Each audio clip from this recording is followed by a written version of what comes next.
കേരളത്തിലെ CPM-ൻ്റെ ഒരു സാംസ്കാരിക മുഖമാണ് KN കുഞ്ഞഹമ്മദ് എന്ന് പറയുന്നത്. ഹമീദ് ചേന്നമംഗലൂർ, KN കുഞ്ഞഹമ്മദ്, അതുപോലെ നിരവധി ആളുകൾ പല ലേഖനങ്ങളുമൊക്കെ തന്നെ പാർട്ടിയുടെ ഭാഗമായിട്ട് എഴുതിയിട്ടുണ്ടായിരുന്നു. കൂടാതെ അവരൊക്കെ തന്നെ പുരോഗമന കലാസാഹിത്യ സംഘത്തിൻ്റെ പ്രവർത്തകർ കൂടിയാണ്. അപ്പോൾ അത്തരത്തിൽ അദ്ദേഹം ഇപ്പോൾ ഒരു പുതിയ വാക്ക് അദ്ദേഹം പറഞ്ഞത് കുറച്ച് വിവാദമായിട്ടുണ്ട്, അല്ലെങ്കിൽ ആളുകളുടെ ശ്രദ്ധയിലേക്ക് പെട്ടിട്ടുണ്ട്. അത് ജിഹാദി കമ്മ്യൂണിസ്റ്റ് എന്നാണ്. അത് അദ്ദേഹം പറയാൻ, ജിഹാദി കമ്മ്യൂണിസ്റ്റ് ഒരു നല്ല വാക്കാണ്, പക്ഷേ ആ വാക്കിൻ്റെ അർത്ഥം അറിയണമെങ്കിൽ നിങ്ങൾ ആഴത്തിലുള്ള ചരിത്രബോധം വേണം എന്നുള്ളതാണ് അദ്ദേഹം പറഞ്ഞു വെക്കുന്നത്. അങ്ങനെ പറയാനുണ്ടായിട്ടുള്ള പ്രധാനപ്പെട്ട കാര്യമെന്ന് പറയുന്നത് ഒരൊറ്റ കാര്യമാണ്. അത് അദ്ദേഹത്തിനെ ഒരു പരിപാടിക്ക് ക്ഷണിക്കുന്നതുമായി ബന്ധപ്പെട്ട് ഒരു വാട്സാപ്പ് ഗ്രൂപ്പിലൊക്കെ തന്നെ ചർച്ച നടക്കുകയും അദ്ദേഹത്തിൻ്റെ നിലപാടുകളെക്കുറിച്ച് ചില സംശയങ്ങൾ ഉണ്ടാകുകയും ഒക്കെ ചെയ്തതിന് ശേഷം അദ്ദേഹവും ചില പ്രതികരണങ്ങളൊക്കെ നടത്തിയതിന് ശേഷം ആ നടത്തിയ ആൾ തന്നെ ഇദ്ദേഹത്തെ വിളിക്കുകയും മാപ്പ് പറയുകയും ഇദ്ദേഹത്തോട് ഖേദം പ്രകടിപ്പിക്കുകയും കൂടാതെ ഇദ്ദേഹത്തോട് സംസാരിക്കുകയും ഒക്കെ ചെയ്തു. അപ്പോൾ ആ സംസാരിച്ചപ്പോൾ KN കുഞ്ഞഹമ്മദ് അദ്ദേഹത്തെക്കുറിച്ച് ചോദിച്ചത് അദ്ദേഹം ഒരു സംഘപരിവാറിൻ്റെ ആളാണോ, RSSൻ്റെ ആളാണോ, കാരണം നമ്മുടെ ഗ്രൂപ്പുകളിൽ പോലും അത്തരത്തിലുള്ള ആളുകളുണ്ടോ എന്നുള്ളതാണ് ചോദിച്ചേക്കുന്നത്. ഉടനെ തന്നെ അദ്ദേഹം തിരിച്ചു വിളിക്കുകയും ഞാൻ RSSകാരനല്ല, കൂടാതെ RSSകാർ എന്നെ വിളിക്കുന്നത് ജിഹാദി കമ്മ്യൂണിസ്റ്റ് എന്നാണ് എന്ന് പറഞ്ഞുകൊണ്ട് പേരാമ്പ്രയിലെ ഒരു സഖാവാണ്. അപ്പോൾ അദ്ദേഹം അങ്ങനെ സംസാരിക്കുകയും ഒക്കെ ചെയ്തു. അപ്പോഴാണ് KN കുഞ്ഞഹമ്മദ് പറഞ്ഞേക്കുന്നത് ജിഹാദി കമ്മ്യൂണിസ്റ്റ് എന്ന് പറയുന്നത് ഒരു നല്ല വാക്കാണ്, അത് അഭിമാനത്തോടു കൂടി നമ്മൾ എടുത്തണിയേണ്ട ഒരു വാക്കാണ് എന്നാണ് പറഞ്ഞേക്കുന്നത്. അതിനുശേഷം അദ്ദേഹം യഥാർത്ഥത്തിൽ മറ്റൊരു യൂട്യൂബ് ചാനലിൽ MP ബഷീറിന് ഏതാണ്ട് 1 മണിക്കൂറുള്ള ഒരു ഇൻ്റർവ്യൂ കൂടി ഇതുമായി ബന്ധപ്പെട്ട് കൊടുത്തിരുന്നു. അപ്പോൾ അദ്ദേഹത്തിൻ്റെ ആശയങ്ങളൊക്കെ തന്നെ കുറച്ച് നമ്മൾ പരിഗണിക്കേണ്ടതും അതുപോലെ ചർച്ച ചെയ്യേണ്ടതുമാണ് എന്ന് തോന്നിയതുകൊണ്ടാണ് ഈ വീഡിയോ തന്നെ ഞാൻ എടുത്തത്. അപ്പോൾ അതിൽ അദ്ദേഹം പറയുന്നൊരു കാര്യമെന്ന് പറയുന്നത്, ഈ ജിഹാദി എന്ന് പറയുന്നൊരു വാക്ക് വളരെ ഓർഗനൈസ്ഡായി വളരെ കൃത്യമായി ഇപ്പോൾ ഇന്ത്യയിലെമ്പാടും തന്നെ അതൊരു തെറ്റിദ്ധരിക്കപ്പെട്ട അല്ലെങ്കിൽ പലപ്പോഴും ആളുകൾക്ക് ഭയമുളവാക്കുന്ന ഒരു വാക്കായി മാറിയിട്ടുണ്ടെന്നും അതിനെ പൊളിക്കണമെന്നുണ്ടെങ്കിൽ ഈ ജിഹാദി കമ്മ്യൂണിസ്റ്റ് പോലെയുള്ള വാക്കുകൾ അത് വളരെ നല്ല വാക്കാണ്, നല്ല വിശേഷമാണ് എന്ന് തിരിച്ചറിയണമെന്നുമാണ് അദ്ദേഹം പറയുന്നത്.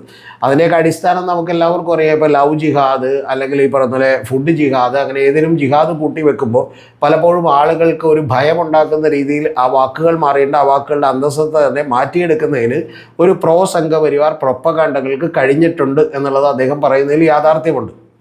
പിന്നെ അതിൽ അദ്ദേഹം പറയുന്ന ഇൻ്റർവ്യൂവിലും അദ്ദേഹം പറയുന്ന നിലപാടുകളിലും എനിക്ക് വളരെ വിയോജിപ്പുള്ള ചില കാര്യങ്ങൾ കൂടിയുണ്ട് എന്നുള്ളത് പറഞ്ഞോട്ടെ. അതിൽ അദ്ദേഹം കാണിക്കുന്ന ഒരു തന്ത്രപരമായിട്ടുള്ള ഒരു അഭ്യാസം കൂടിയുണ്ട്. അഭ്യാസത്തെക്കുറിച്ച് കൂടി പറയാതെ ഇത് പൂർണ്ണമാവില്ല. ബാക്കി അദ്ദേഹം പറയുന്ന നിരവധി കാര്യങ്ങളിൽ ഈ പറയുന്ന പ്രോ സംഘപരിവാർ നടത്തുന്ന ഒരു സാംസ്കാരിക അധിനിവേശത്തെ അദ്ദേഹം കൃത്യമായി സൂചിപ്പിക്കുന്നുണ്ട്. പക്ഷെ അതിൽ അദ്ദേഹം പറയുന്നത് ഇപ്പോൾ പോപ്പുലർ ഫ്രണ്ട് ഓഫ് ഇന്ത്യയോ മുസ്ലിം ബ്രദർഹുഡോ അല്ലെങ്കിൽ അത്തരത്തിലുള്ള കാര്യങ്ങളൊക്കെ എതിർക്കപ്പെടേണ്ടതല്ലേ എന്ന് ചോദിക്കുമ്പോൾ അദ്ദേഹം പറയുന്നത് ഇപ്പോൾ 1925-ലാണ് ഈ പറയുന്ന RSS രൂപീകരിക്കപ്പെടുന്നതെങ്കിൽ ഏതാണ്ട് അതേ കാലഘട്ടങ്ങളിൽ 1928-ലാണ് മുസ്ലിം ബ്രദർഹുഡൊക്കെ വരുന്നത് എന്ന് പറയുമ്പോൾ KN കുഞ്ഞഹമ്മദ് പറയുന്നത് അത് 1925 RSS വന്നു എന്ന് വിചാരിച്ചാൽ പോരാ, പകരം അതിനേക്കാളൊക്കെ നേരത്തെ തന്നെ ഇതിൻ്റെ ഒരു ബീജം ഇന്ത്യയിൽ ഉണ്ടായിരുന്നു എന്നുള്ളതാണ് അദ്ദേഹം പറഞ്ഞു വെക്കുന്നത്. അതിലൊക്കെ തന്നെ യാഥാർത്ഥ്യമുണ്ട്, അതിന് ജാതി വ്യവസ്ഥയുണ്ട് എന്നുള്ളതൊക്കെ തന്നെയാണ്. അതുകൊണ്ട് ഏറ്റവും ശക്തമായിട്ടുള്ള ഒരു ഫാസിസം എന്ന് പറയുന്നത് ഇന്ത്യയിലായിരിക്കുമെന്നും, കാരണം അതിൽ അദ്ദേഹം പറയുന്ന ഏറ്റവും ഗംഭീരമായിട്ടുള്ള ഒരു ന്യായമുണ്ട്, അത് കറക്റ്റാണ്. അതിൽ അദ്ദേഹം പറയുന്ന ഒരു കാര്യമെന്ന് പറയുന്നത്, സാധാരണ ഒരു ഫാസിസ്റ്റുകൾ എന്ന് പറയുമ്പോൾ അവർ ബാക്കിയുള്ളവരെയൊക്കെ തന്നെ അടിച്ചമർത്തുകയും അവരെല്ലാവരും തന്നെ ഒന്നാവുകയും ഈ ഫാസിസ്റ്റുകൾക്കെതിരെ തിരിയുകയും അങ്ങനെ വിപ്ലവം നടക്കുകയും ചെയ്യും എന്നുള്ളതാണ് പറയുന്നത്. പക്ഷേ ഇന്ത്യയിൽ അതിന് പോലുള്ള സാധ്യതകൾക്ക് ചില കുറവുകളുണ്ട്. ആ കുറവുകൾ എന്താണെന്ന് വെച്ചാൽ ജാതീയമായിട്ടുള്ള പല ലെയറുകളുള്ളതുകൊണ്ട് മുകളിലിരിക്കുന്ന ആളുകൾ നിങ്ങളെ അടിച്ചമർത്തുമ്പോൾ നിങ്ങൾക്ക് അതിൻ്റെ താഴെയുള്ള ആളുകളെ അടിച്ചമർത്താനുള്ള ഒരു ലെയർ കൂടിയുണ്ട്.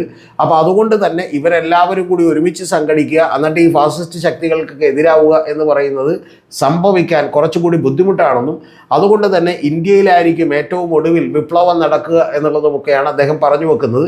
പക്ഷേ ഇതെല്ലാം പറയുമ്പോൾ ഈ കാര്യങ്ങളിലെല്ലാം ശരികളുണ്ടെങ്കിൽ പോലും അതിനെ എങ്ങനെ എതിർക്കണം എന്നുള്ളതിൽ അദ്ദേഹത്തിൻ്റെ നിലപാടിനോട് എനിക്ക് കടുത്ത വിയോജിപ്പാണുള്ളത്. അത് പറയാൻ കാരണം ഈ മുസ്ലിം ബ്രദർഹുഡിൻ്റെയും അതുപോലെ തന്നെ ജമാഅത്തെ ഇസ്ലാമിയുടെയും ബാക്കിയുള്ള കാര്യങ്ങളൊക്കെ അദ്ദേഹം പറയുമ്പോൾ അദ്ദേഹം ഇപ്പോൾ മാധ്യമത്തിലും അതുപോലെ തന്നെ ജമാഅത്തെ ഇസ്ലാമിയിലും ഒക്കെ അദ്ദേഹത്തിന് വലിയ സ്പേസുകൾ കിട്ടുന്നുണ്ട് അവരുടെ പ്രസിദ്ധീകരണങ്ങളിൽ എന്നുള്ളതൊരു യാഥാർത്ഥ്യമാണ്.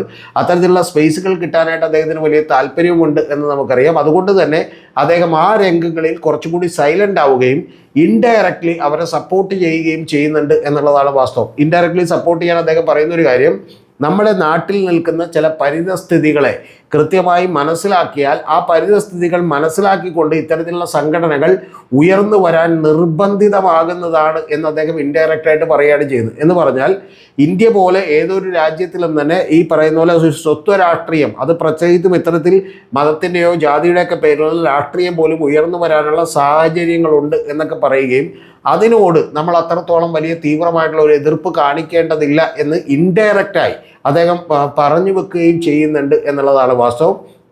അത്തരത്തിൽ ഇൻഡയറക്റ്റായി പറഞ്ഞു വെക്കുന്നതിനോടൊപ്പം ഈ ജിഹാദി കമ്മ്യൂണിസ്റ്റ് എന്ന് പറയുന്നത് വളരെ നല്ലൊരു വാക്കാണ് എന്ന് അദ്ദേഹം പറയുമ്പോൾ അതിനോട് നമുക്ക് യോജിക്കാൻ നിവർത്തിയില്ല എന്നുള്ളത് കൂടി പറയട്ടെ. അതേസമയം ജിഹാദി കമ്മ്യൂണിസ്റ്റ് എന്ന് പറയുന്ന ഒരു വാക്കിനെ അങ്ങനെ ഒരു ബിംബവൽക്കരിക്കുന്നതിന് ഒരു പ്രതീകാത്മകമായി ഉപയോഗിക്കുന്നതിനെതിരെ അദ്ദേഹം സംസാരിക്കുകയാണെങ്കിൽ അത് കുഴപ്പമില്ല, ആ വാദം നമുക്ക് എടുക്കാവുന്നതാണ്. പക്ഷേ പലപ്പോഴും ഈ ഇന്ത്യയിലൊക്കെ തന്നെ അദ്ദേഹം പറയുന്ന മറ്റൊരു വാദം കൂടിയുള്ളത്, ഈ ഇന്ത്യയിലൊക്കെ തന്നെ പലപ്പോഴും ഈ പറയുന്ന ഭൂരിപക്ഷ വർഗീയതയെ വളർത്താൻ ന്യൂനപക്ഷ വർഗീയത സഹായകരമാകുന്നു എന്നുള്ളത് കൂടി ഒരു വാസ്തവമായിട്ടുള്ള ഒരു കാര്യമാണ്.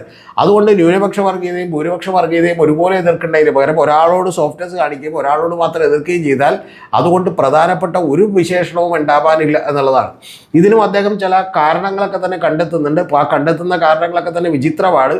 അതിലൊക്കെ എനിക്ക് വളരെ വലിയ വിപരീതമായിട്ടുള്ള അഭിപ്രായങ്ങളുണ്ട് എന്നുള്ളത് കൂടി പറഞ്ഞു നോക്കട്ടെ. അതിൽ അദ്ദേഹം പറയുന്നത് ചില സ്ഥലങ്ങളിൽ വർഗീയ കലാപങ്ങളൊക്കെ തന്നെ നടന്നു. ആ വർഗീയ കലാപങ്ങൾ നടന്ന സ്ഥലത്തൊന്നും തന്നെ ഇത്തരത്തിലുള്ള സംഘടനകൾ ഉണ്ടാവുകയോ അവർ സംഘടിക്കുകയോ ഒന്നും ചെയ്തില്ല. അങ്ങനെ അല്ലാതെ തന്നെ വർഗീയ കലാപങ്ങൾ നടന്നു എന്നുള്ളതാണ് പറയുന്നത്.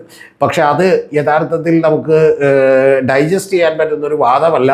അങ്ങനെ ആളുകൾ അവിടെ ഉണ്ടായിരുന്നോ ഇല്ലയോ എന്നുള്ളതൊന്നും ഒരു പ്രധാനപ്പെട്ട കാര്യമല്ല. പക്ഷേ അത്തരത്തിൽ വർഗീയ കലാപങ്ങളുള്ള സ്ഥലങ്ങളിലെല്ലാം തന്നെ ഈ ഭൂരിപക്ഷ വർഗീയത അല്ലെങ്കിൽ കൂടുതൽ ആളുകളുടെ ഈ പറഞ്ഞ കലാപകാരികളെയൊക്കെ സൃഷ്ടിച്ചെടുക്കുന്നതിൽ ഇത്തരത്തിലുള്ള ആശയങ്ങൾക്ക് കൂടി പ്രധാനപ്പെട്ട പങ്കുണ്ട് എന്നുള്ളത് KN കുഞ്ഞഹമ്മദ് കണ്ടിട്ടും കാണാത്ത പോലെ നടിക്കുകയാണ് എന്നുള്ളതാണ് എനിക്ക് തോന്നിയിട്ടുള്ളത്.